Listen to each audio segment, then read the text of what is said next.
Welcome back, welcome back. We've got a blockbuster summer season coming up down at the Lyric Theater, and part of that process, we've discovered that when you involve children in a play, then you pack the seats. And with us today to talk about a summer blockbuster, Peter Pan, is the director of that play.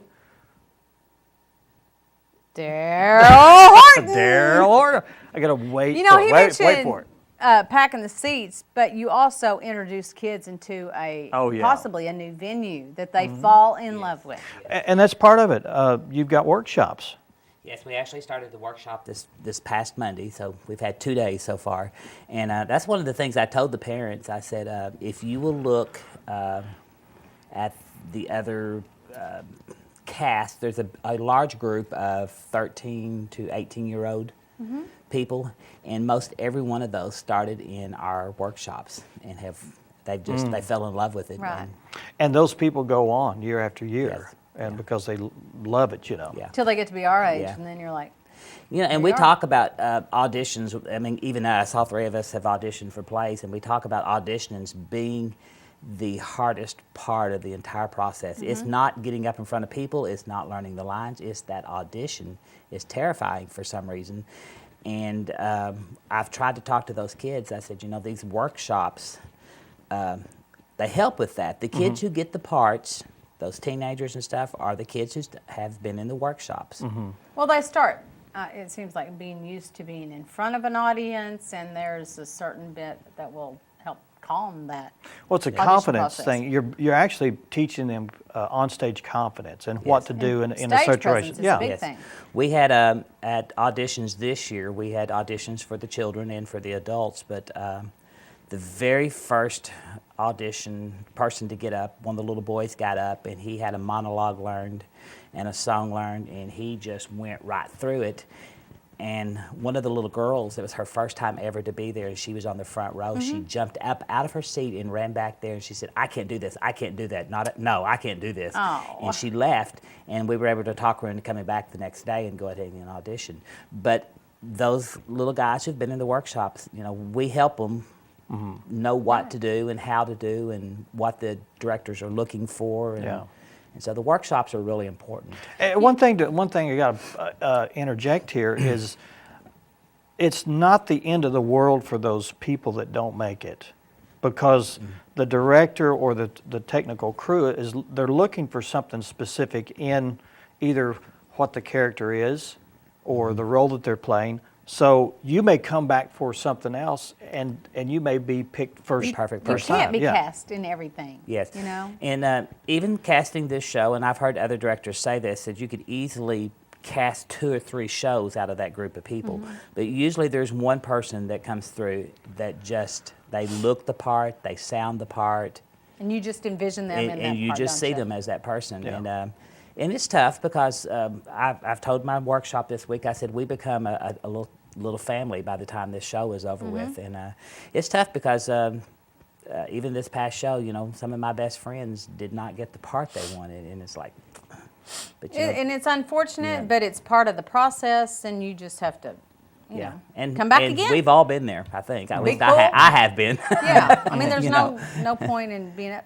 It is, of course. Anne always gets the part she wants. Well, not always, but, you know, you get disappointed, but do. you also are okay. I mean, you know, life goes on, and it does. There's always another show. You hurt for a day or two, you're feeling your pride gets hurt. and then you go on. Exactly. Well, how much work is involved? I mean, when does Peter Pan open? Peter Pan opens the first 2 weekends, first weekend of August. Which is actually the last few weeks of summer vacation for the kids. So that production has to be on those days before, and you can't extend it. No. I mean, if it's a huge success, too bad. The last 2 years, both of our second weekends of our summer productions have been sold out. And we expect that again this year. We have added an extra show this year, so we're having 7 shows instead of 6. Okay, so it's a Friday, Saturday, Sunday for 2 different weekends? It's a Friday, Saturday, Sunday, the first weekend. The second weekend is a Friday, Saturday afternoon, and a Saturday night, and a Sunday afternoon. We've added a Saturday afternoon matinee. They're going to be wore out. Just because last year we turned people away. We had people who drove, an hour or two to get there and had not bought tickets. Expecting to watch a show and there's no more seats. Right. And that's sad to turn people away. Yeah, and Certainly. I worked all those shows, and it was we had to find folding chairs to fill in. It's frustrating for us because for areas, yeah. we want everybody to be able to attend. Well, and as you go through the process of doing a play, the actors work very hard, and the Yes. director and all the cast and crew, and you like to see people be able to come that want to come. I absolutely. mean, they want to see your finished product, and as an actor, you're proud of that Yeah. as well. Yeah. So you don't Formal want to have to turn rehearsals people away. actually started this past Monday, but I've been having off-site rehearsals for over a month, and so it's almost a 3-month process of rehearsing. Does your life stop? Yes, Pretty much. Yes, it's as of Monday, I don't have a life. Yeah, yeah. Except at the theater. Yeah. But I enjoy Well, it. is this your first directing? Probably of this size. Yeah. I directed I taught a workshop and did a kids play, and then I did several huge productions like at my church. Yeah. I did one at Easter this year. It had 30 or 35 people in it. This production has 50 people. 20 of them being children, which is a whole Right. that's a whole Huge new group, ball yeah, game. yeah. They say never put a child or an animal on stage. But we broke all those rules. You know, Well- we work with children and animals here Yeah. on this show, and sometimes they're unpredictable. Right. Children are a lot of fun. I told my wife last night, I have a little boy that's in the workshop, and he's one of the little lost boys. He's 6, and he is a doll. You fall in love with him the minute you meet him. He's up in your lap, and you just and. Do you worry about an attention span? At I that do, and I spoke with his mother, and I told her this, and she won't care for me saying this, but I told her, I said, I'm putting on the stage, and it all depends on how he does, how much time he really Right. gets to be on Yeah, stage. yeah. But I told my wife last night, I said, he's as cute as a bug, Yeah. and he's probably going to be fidgeting and around and stuff, but he's playing a little boy, Yeah. one And of that's the what lost they do. boys, and that's what boys do. Yeah, yeah. I have 4 grandsons. I'm well experienced Yeah. with boys. I know Well, what, I remember I know last what they do. Last year in Wizard of Oz, we had a lot of younger kids and during some of the productions, they would, of course they were dressed up. They looked pretty, Yeah. and perfect for the scene, but they were Fidgety. losing their Yeah. attention, fidgety or whatever. But that was fine. It was all It it is. was all good. But, that's the nice thing about kids. It doesn't really matter what they do. People will stand and cheer and clap, and Yeah, they love yeah, it. Why don't you mention some of the cast? yeah. Okay. Well, first off, Adam Hagler is playing Peter Pan. He's experienced. He's in the theater. he was actually I worked with him in Doo-Wop, Little Red Riding Hood, and fell in love with him. I always said I really didn't care for that age group. That was 6 through 12-year-olds, and I'd much rather work with teenagers. But when I directed that was all children, and I fell in love with those little guys. And Adam is a pleasure to work with, and I was very excited when he came to the auditions. We had several that we were considering, but Adam ended up with the part, and so he's Well, that's another good point. I mean, he's probably the right size for Peter He's Pan. perfect. Yeah, He's 13 years old. Of course, 13 and 14-year-old boys now are a little taller than they used to be, and so Right. he's not far from being as tall as I am, but he still looks like a young child. boy. Yeah. yeah. Katie Tipton is playing Wendy. Now, Katie is older, but she looks young, and we've had her in a couple shows, and she's fantastic. I've worked with her at a play at my church. She's playing Wendy. Zach Powers is John Darling. Tyler Weaver is 9. He's playing Michael. Tyler has been in a couple plays. Zach was in Willy Wonka. Willy Wonka as one of the children, and he was a star of that show. Yeah, he was. He was quite remarkable. Brian Miller is playing Captain Hook, and that's probably the most fun part in the play. And most people will know Brian from Jekyll and Hyde, which was he did a stupendous job on that. That was a very difficult play. And so He directed that one. he was a co-director and the star of that okay. one, the lead of that one. And then Tiger Lily is Tiger Lily is Braylon Hunt. People will know her from last year as Dorothy. Dorothy. Yeah. Okay. And Is then that we your have- main? and then Preston Garrison is playing Smee, which is a fun Okay. part. And one thing I'm kind of excited about, we have quite a few new people that's in the play this year. Some of them, I can think of 7 or 8 right off hand. This is their first production Yeah. at the Lyric. Yeah. Good. We're And glad. so- We're glad to and see a lot those of young people. and a lot of young people, Yeah. several young people that's never been in a play there. This play, I sat down last night and was working on all the script and choreography and things, and I really think there's probably more singing and dancing than there is talking in this. It's a lot. Wow. And okay, speaking of that, you have a musical director. Lisa Dotson, which I'm thrilled. I think it's the first time we've had Lisa as a musical. She's our vocal director, and she's already started working with them, and very excited about that. Rick Crossley, which we've worked with him before, is our orchestra director. Oh, okay. My daughter Hannah Whorton is doing our choreography, and this is Hannah's first project this big. And of course, being her dad, I've been right on top of her because I'm making sure she's got everything ready, and she's really impressed me. Every time we've come in, she's had everything just ready to go. She's got. We did Hook's Tango a few weeks ago at Crawdad's Days, and it was a lot of fun. The Pirates are loving it, but there's a lot of dance scenes, a lot of. Until you're actually, I think, involved in a production, you don't realize what goes into it. Yeah. But it's always nice to just go and watch And without enjoy knowing the what's benefit going on. of the If I'm not wonderful in a play, I try to never go to a rehearsal because I want to walk in and be wowed by, the stage. I want to be wowed by the. Now, what about technical thing? Now, when you think of Peter Pan, you gotta know that there's some kind of thought process on can we make Peter Pan fly? Yes, we would love to be able to do the full flying system. Our theater is not made for that. Half of our stage, of course, is extended in front of the green curtain, which we have a drop ceiling, which is ceiling tile and a metal grid, and there is no support for any type of anything for flying. What about pixie dust? Don't you think you just order some We're going to be pixie- flying a lot of pixie dust. We're looking at buying some new motion lighting.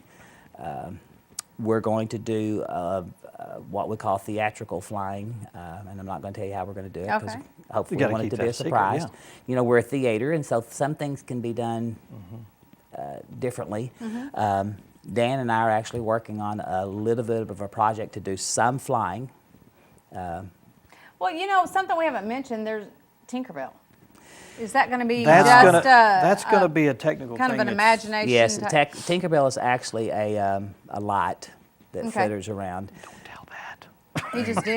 Yeah, told that. Well, told her Tinkerbell she is a light, and I think in the She- very first production with, I thought of her name before I said it, but I forgot her name now. But Kathy Rigby. no, the Yeah. one I that's don't know. back in the '60s. Oh, that yeah. was Mary Mary Martin. Martin. Yes, Martin. that was a light that they Yeah. used, and Yeah. it was effective.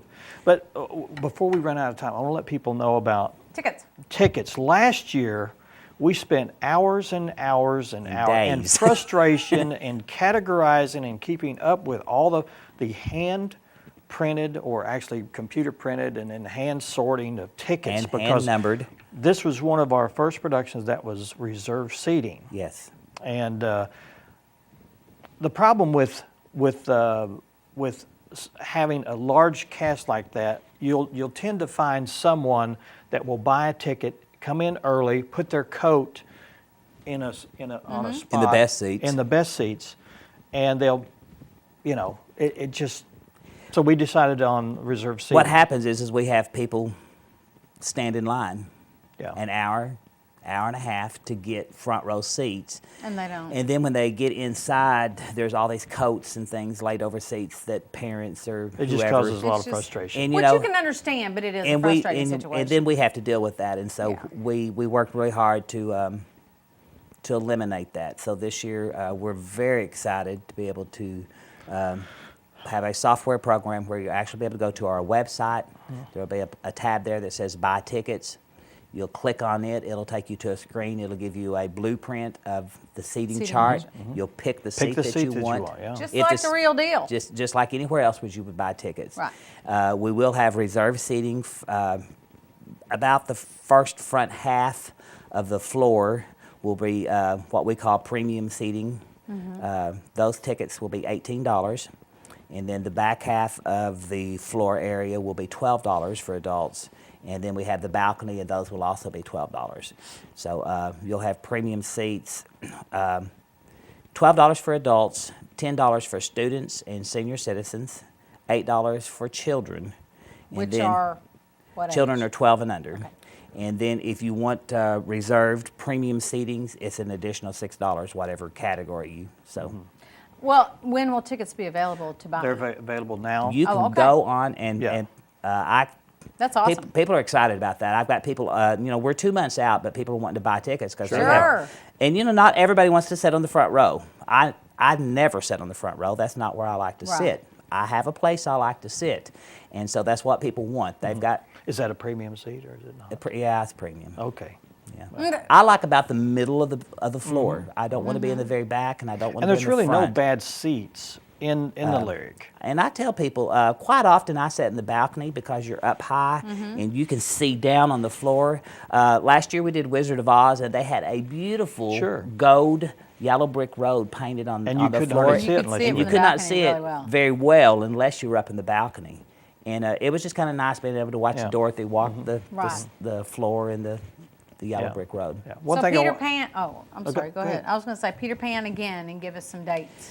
It is the first 2 weekends of August. And I think that's the 3rd. So Friday, Saturday, and Sunday.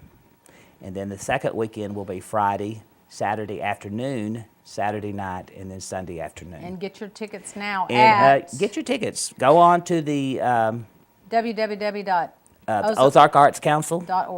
We'll take you right to it. Okay. And really all you have to do is go into your search bar and type in the Lyric Theater of Harrison And or it'll the Ozark take you Council. there. It'll automatically take it there. And there'll be a And- tab all the way to the left there. It'll And say you can tickets. use your credit card or debit card or whatever Great. and get your tickets. And if you have a PayPal account, you can take it right directly from there too. Good deal. And we have people that drive in from out of state to watch this. I have friends who come from Fort Smith to everything that we do up here. And then, of course, when you involve children, you've got You're gonna get a grandparents, crowd. and they'll drive in from 3 states over to see those kids. Yeah. So buy your tickets now. One thing I will let people know that when you go on to get those tickets, it'll have individual dates for those performances. So Okay. check the date and check the time before you make that purchase. Yeah. Before Yeah. Before you make that decision. All Okay. right. Thank you, Darrell. Thanks, Darrell. Good luck with the Appreciate production. We it. may have you in. It's, Good luck the next 2 months. Yeah. Yeah. Next Can't time wait to I'll, see the finished product. yeah. I'm excited about it. It's going to be great. All right. Good deal. Thanks, man. We appreciate it.